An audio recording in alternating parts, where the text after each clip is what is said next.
lang na, yun nga, 5 kami. Yung bigayan, kung halimbawa, kung gusto niya yung akin, okay lang, sige sa'yo. Yung ganun po, hindi kailangang anuhan talaga, yung magsamaan ng loob. Lalo, natutunan ko yan, sir, nung nagka-COVID, na mayroong magkakapatid na actually, 2 po ang namatay sa amin, pero hindi naman COVID. Kaya lang talagang mga senior na. So, namatay na hindi man lang namin nakita. Nasa Marinduque po kasi.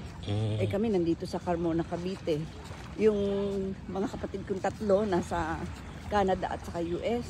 So, talagang namatay ang kapatid namin. Yung pa naman yung pinakamabait din naming kapatid. So, nasa Marinduque. So, parang ang natutunan mo doon is yung buhay ng tao, parang isang ganyan lang. Tapos kami pong mag-asawa, nagka-COVID, yung Delta pa naman yun. Sobrang hirap, talaga nang inabot namin mag-asawa. Nung medyo gumaling na yung asawa ko, pareho OFW siya, ako po, retired NHA officer. So nung gumaling na yung asawa ko, pati ako, talagang naghanap siya sa Facebook ng sasakyan.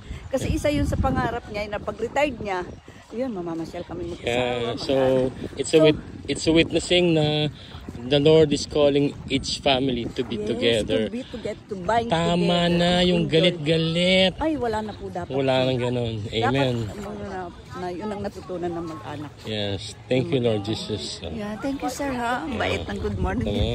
Good day. I met another angel this morning. Yeah, thank you so Amen. much. God bless you po.